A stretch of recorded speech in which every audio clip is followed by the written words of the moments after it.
start Where's on page that? Where is page 1? I don't know.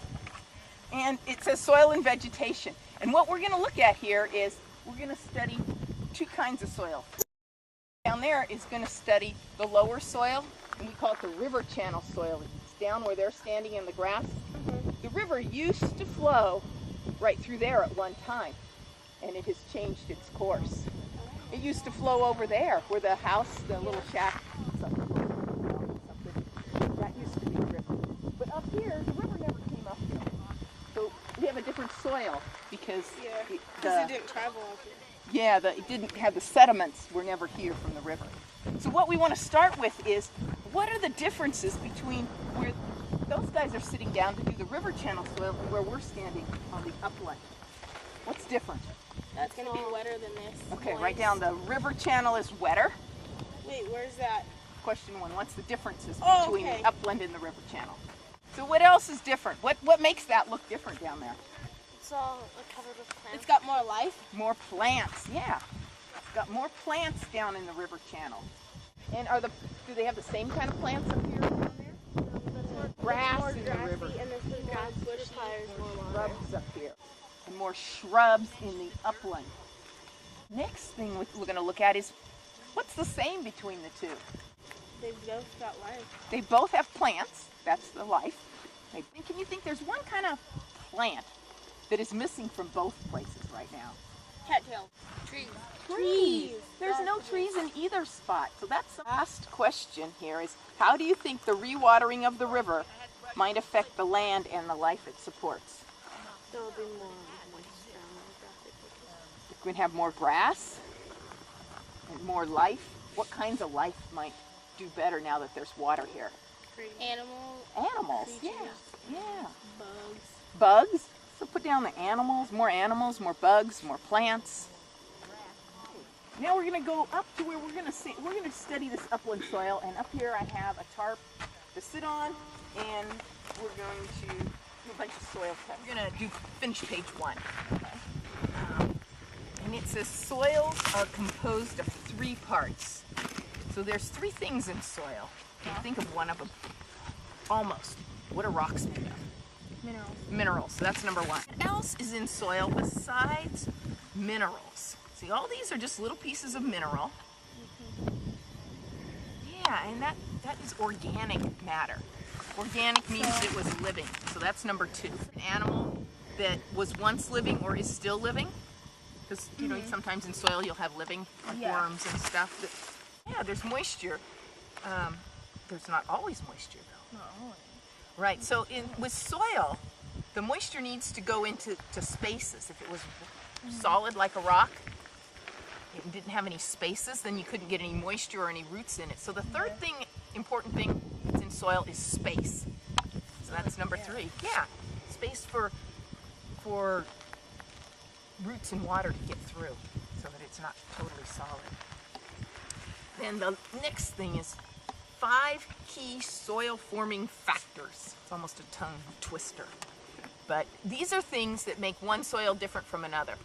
Like we have different soil here in the desert than we do up in the mountains, and different than a rainforest.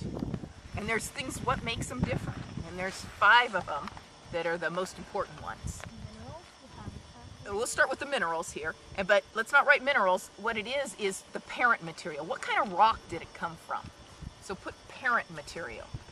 And that could be like down there, the parent material is the river deposits. The river flowed and deposited sediment from all kinds of places, because that river comes all the way from up above Vision. This soil here, the parent material would be the Inyo Mountains there. It washed down to here when it rains. What one? You said another one. The habitat. And what do you think? It's not habitat's not the word I want. But let's think. What ecosystem? What kind of life? The kind of life. So that is the organisms. So that could be number 2. Organisms, things that live here and live in the soil will make a difference. Another thing that makes a difference here is, I talked about rainforests and deserts. The climate. That's number 3. Climate. Like, do we get a lot of rain? Do we get a lot of hot weather? Do we get a lot of dry weather? Because, like, in a rainforest, have more moisture, and out here it'd have less. Yeah, so even if it all of a sudden this became a rainforest, or it started raining here every day, it would change the kind of soil. Okay, and another thing that's important is how long has this been here? The time. Like if you have a new soil, look at that volcanic cone out there, that red one. That is newer than the land that's around it. Is that solid? It was a volcano, and it kind of came up. It just made a little cone, and it stayed there. So if you walk up there, you're going to be walking on old lava, but it's newer than this soil, and so you're going to have less plants and stuff growing. So time. How long has the soil had to form?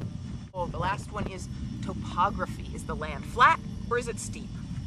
So it's called topography, and that's the word used. You know, this is flat pretty much right here, but up there it's not. And you're not going to have the same soil here as you are up there. So, elevation. Yeah, it has to do with the shape of the land. We looked at what was different down there. Down there, it has a lot to do with where the material came from that made the soil. Because we're going to have the same climate here and there, right? Yeah. They're both basically pretty flat, so the topography is about the same. But there's a change in the parent material that's going to make the biggest difference. So we're going to start studying the soil on page 2. And we're just going to fill this out as we do these tests. And up at the top, the first thing to do is your location is Black Rock. And we wrote that in because everyone comes here. And then we are studying upland soil, so we'll circle that. First question is, what is our parent material? Where did our soil come from? Came from those mountains right there, and those are called the Inyo Mountains. And so you can put that our parent material was from the Inyos. And how did it get here?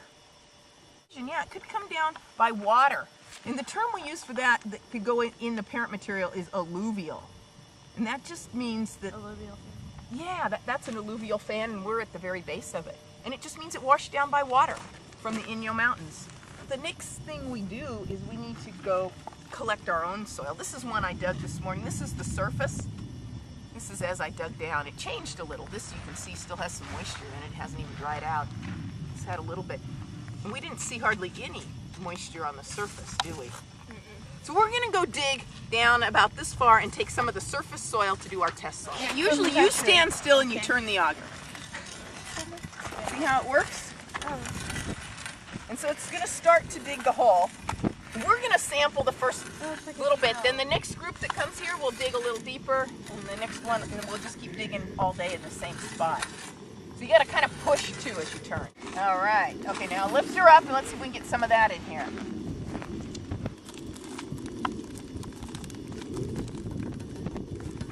So we'll set the auger down now, but I'm going to figure out how deep. You guys did good for the first round. So we started at 0. And how deep did we dig in centimeters? You can read off the measurement, remember it. Okay. We'll just use 10.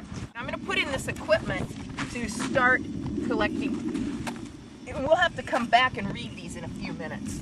This one's a soil meter, moisture meter. And this one's a thermometer. But we'll just put these in at the bottom of the hole. I have a little one of those for my hair. Everyone does. Okay. And these are gonna sit here and register as best they can.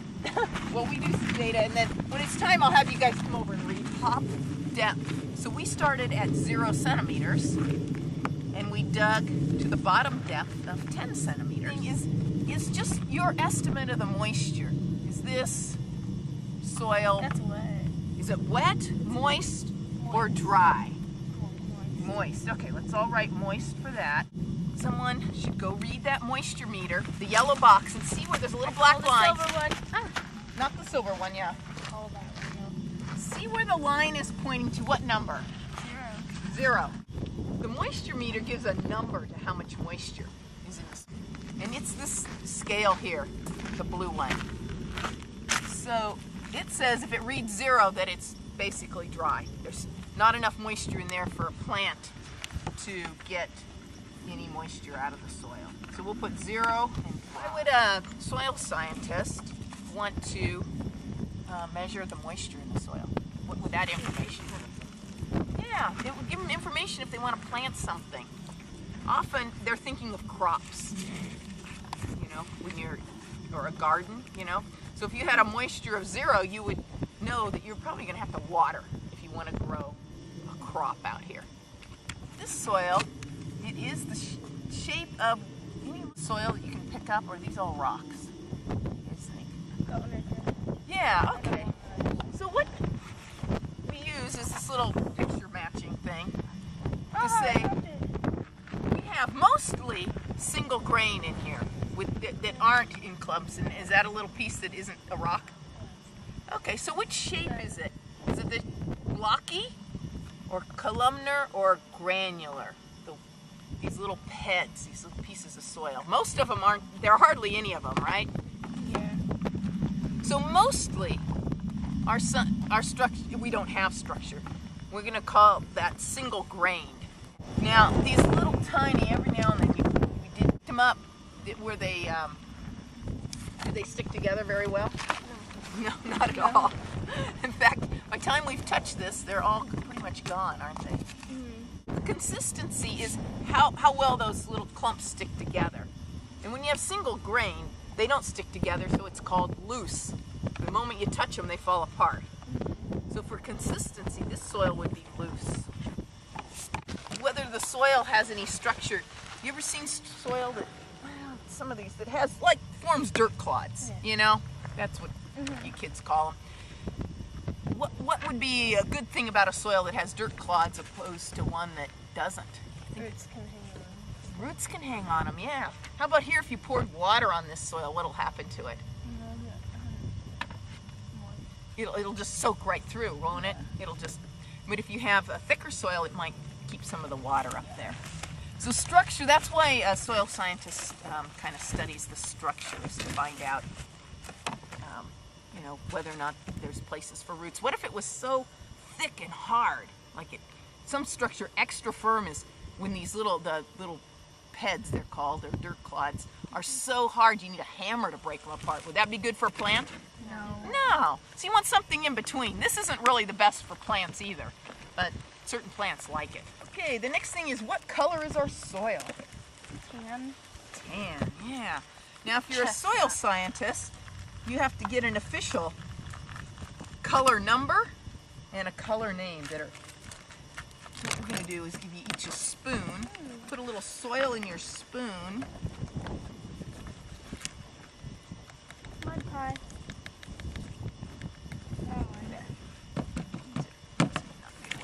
And then what you do is you hold the soil underneath these cards and you see if there's one that matches your soil. Now out of all these, there's only going to be one right one. So we're going to kind of do a process of elimination. If you don't find one that matches well, it might be one of these two and I'll trade you. I think this right there. Okay, so now you guys bring yours up because you both think you have one that's good. Let's pick between the two and see if we can pick the one we like the best. What do you think? Whose matches the best? Do you agree? Okay, so let's get rid of this card. See if there's one on there. Because we're going to get down to one color between all of these. Each one is actually slightly different. That one right here. Okay, so compare it again to Ginger's, the one that you said looked the best before. And what do you guys think? Which one is better match? Here? Is that the one you're looking at, or that one? That one? Okay. There, on the right-hand side, there's a number and a letter. What's that say? 2.5 Y. 2.5 Y. So everyone write that down. And then we need to do the slash thing. Slash. But there should be a number on this side. What number is it? 3. 3 slash what? Number's on the bottom. 1. 3 slash 1. Okay, that's its official color number. So I have to find the 2.5Y page. And see if you can find the 3 slash 1 and tell us what its color name is. Very dark gray. How does it feel? Now it's crusty. It's like, You guys, what did it feel like? Because you've all touched Felt it. very like soft, but it's like it's firm, but it's soft. It's really soft. Okay, Well, when we start with texture, we're going to look at the size of particles. All soil has some big pieces of dirt in it, some little, and some very tiny ones. The largest pieces of rock in there that aren't actual rocks, we call them sand, and they have a measurement, 2 to 0.05 millimeters. And this is some sand. When we do texture, we always have it wet. And the way a soil scientist does is they feel it. But first you have to know what pure sand feels like. This is all sand. Is it from like the ocean or something? Size particle that's a little bit smaller than sand is silt, and it feels very different. So touch the silt and pass it on. This one is the smallest particles that are in soil. It's anything that's less than 2/1000ths of a milliliter, and it's millimeter, and it's clay. And you guys, I'm sure, have felt clay before.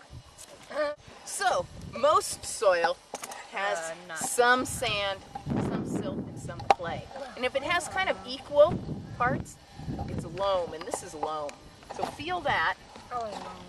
That has some of each. Ours is going to have some of each, but it might have a little more of one than the other. After you've felt something, pass it around and just touch it. You don't have to get as messy as I did. So, what do you guys think? Here, this is the way they do texture as a soil scientist. First you decide, did our soil feel more like the clay or like the loam? Yeah, the clay. You think it felt like the clay, or was it in between, like clay loam? Yeah, it was like clay. Okay, so we go with clay loam. Then we go down here to step 2 and we decide, now clay loam, did ours have a lot of sand in it or a lot of silt, or did it feel pretty much like Silt. so okay, so let's call ours silty clay loam.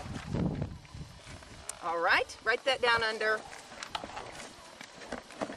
texture. Why would a soil scientist care what the texture of a soil is? What could you tell about it? You could tell like if there was a lot of plants in there, because like the texture might have like little pieces of roots. Oh yeah, if you felt the roots. Or little like dirt. See that? But it's also, you know, you could tell if it's going to hold water, because sand doesn't hold water like clay does, right? Yeah. Is that why there's not really anything growing on the beach? Exactly. What do you guys think about rocks in our soil? Did anyone ever feel a Not rock? a lot. Like, Did you feel any? Not really. Wait. See if you can find one. Squish it. If someone finds one, great. Otherwise, we're going to say that there are none. How about roots? Some, Yeah, so many, or few? What are my questions? None, few, many? I forget my choices. Many. What do you want this name? You guys want to go with mini roots? Have to do with the pH, somewhat. The way we're gonna look at this, carbonates. Does the word remind you of something? A word? Carbon. Carbonated. Carbonated and carbon. Carbon dioxide. Yeah, and carbon dioxide. Well, to check for carbonates, to see if there are any in here, we put a little soil on the spoon, like this, and we put vinegar on it. And what do you know about the pH of vinegar? Guys, did you do that in class? It's acidic, right. And carbonates are basic. So if we put an acid and a base together, It makes it neutral. and it also causes a reaction in order to make it neutral. A chemical reaction. So if this is basic and has carbonates in it, and we put vinegar on there, the reaction that we will get is bubbles, just like carbonation. So who wants to, you want to do that? Oh, can I do the You hold the spoon so you guys can see it, and look and see if it bubbles. Yeah, squirt a whole bunch on there till it's soaking wet in that lovely smelling vinegar. You guys did great. Look at that. You got one that really bubbled. The other one? Strong reaction. And the pH is acidic. The pH. Oh, I love the smell. So of what are you vinegar. going to predict about the pH? If I told you that we put an acid on a base, we'd get a reaction. Chemical reaction. So what we did? So we're going to think our pH might be basic. Yeah. But we're going to test it. So don't write anything. Here's our soil. Put a little spoonful of our soil down there. Down a little bit. Smush it. You put water to line C. not poisonous. Yeah, we need to get it down there. Told you. Probably. When she's done with that water, I'm going to have you fill that up with water. It's a little, just dump it. Dump it. It's a little too much. And then you can drop more in if you need a little more. Okay, pass it. Monica, you're next. Take this and this. You dump soil in there until it gets to the A line, and you dump that water in there. Just kind of cover that soil. Watch till it gets to the A line. Is there a line that says A? It says soil. Yeah, I can't really see it. Yeah, my fingers over it.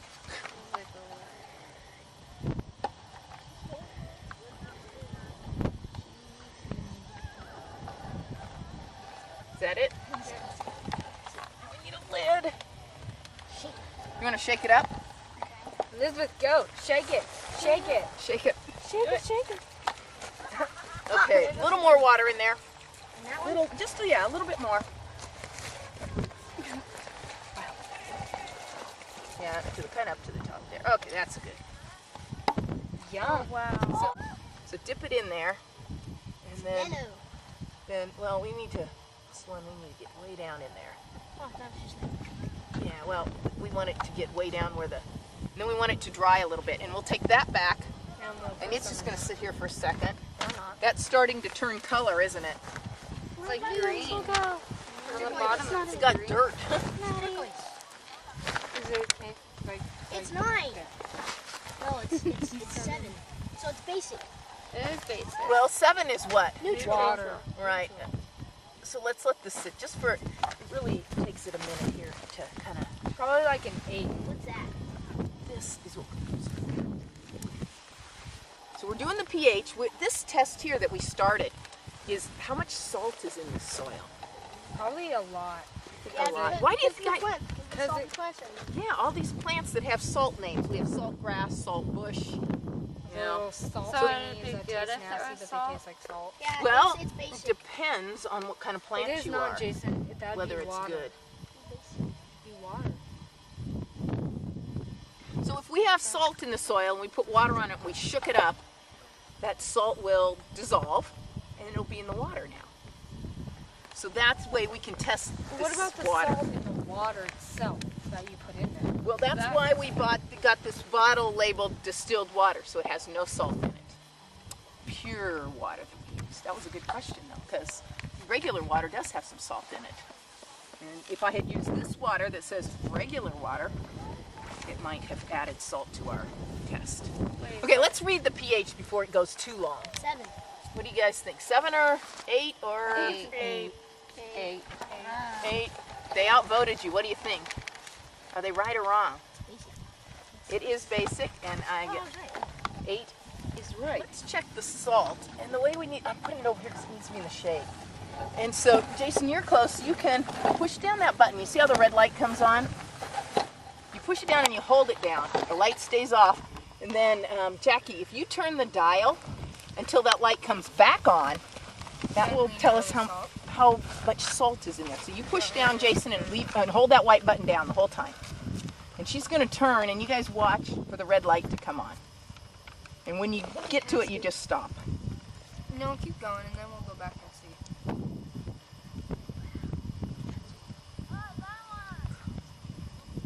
Whoa. It came on. Okay. Where? 7. At what's the black number? What do you think?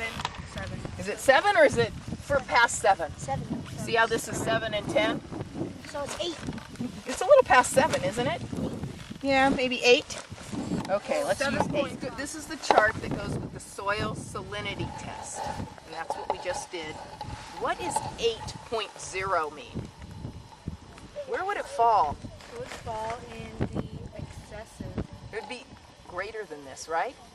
This is Oh, wait, 0.8. sorry. Ours was Say 8. something. You'd be like, wait. Way, way salty. So it's relative salt. This says for just 0.8, which is way back. Where's 0.8? Right up there, huh? So it's Anything above there says most it's plants like- fail to survive. it's like extreme salt. It's But there's like a bunch extreme. of plants here. And that's what everyone says. Now, why are all these plants here? Because they can. They're adapted to live in the salty soil. What's the temperature? 17 degrees Celsius. Okay, I'm going to record 17 degrees. Why is it so salty? Most all the soils in the Owens Valley are salt. But so what happens here is there's salt naturally in the soil. Scooch. And here we get very little rain, right? If we got a lot of rain and there was salt in the soil, it would dissolve the salt, and where would it go? Into the ground. It would keep washing into the ground. Well, here we don't get very much rain, so it'll dissolve the salt. And does it wash very far down? No, it doesn't. It doesn't go far down. And then as it starts to dry, the water gets pulled up, the moisture gets pulled up towards the plant roots and towards the surface of the soil, and with it comes the salt. And so it sits So there. that's like not even like far down. It's like Yeah, and have you guys seen this white crust? Yeah, you're walking around, that's all salt on the surface of the soil. Oh my god, really? Yeah, I thought and we that would be, walked like, over licked all it that. or just- And we do it every foot. Salt We brush. start here with 1 foot, Salt brush. and we drop it. And you know this plant right here? Salt grass. Salt grass. Salt grass. So we put 1 tally mark next to salt grass. And do you guys remember to tally, do 4 and then cross the 5th one? Yeah. Okay. And we do it really carefully so Why that do we we have to do- know exactly what it hits. And as we go, if we find a plant we don't know, I'll help you with it. It's got this, I can tell because look at the seeds on this are different than the seeds on this. So is it hitting that tall one? Yeah. Yeah, that's alkali sacchaton. And so you can really tell it by its seeds. This is, what did I call this one? Salt brush. Salt bush, yeah. And what we want to do now is figure out our totals for column M. I think column A. A. So how many? Plant litters 3. How many? Plant litter 3, and then salt bush. Do you guys have next? 3. And then salt grass. How many tallies? 5. Total those up and see if they add up to 50. We're gonna make a quick percentage estimate. Out of 100, we need to double these. So you just add 3 plus 3 is 6. 3 plus 3 is 6. 25 and 25 is. If somebody lend me their book for a sec. Page 8 has what it was before the water was here. So on page 9 for the river channel. So before there was water, the plant litter was 22%, and you guys got 6%. Have we got rid of some plant litter, huh? And what's bare ground? Well, they had 5%. We didn't have any bare ground. Salt bush, we had 6% salt bush out here, or 2%. Now it's up to 6. Salt grass was 51, and we got 50. Where's that? It's on page 9. It's the old data. And alkali sacchaton, they only had 3%, and we have 28%. So that's really changed. And Bassia, they had 8, we have 6. But they used all 3 groups. So you know that was all 3 groups. This is just one. So we would need it. We'll add them all together and then see if it comes out the same. But it's kind of fun just to look and see how yours changed from what was here before. All right. Well, you guys have to go back.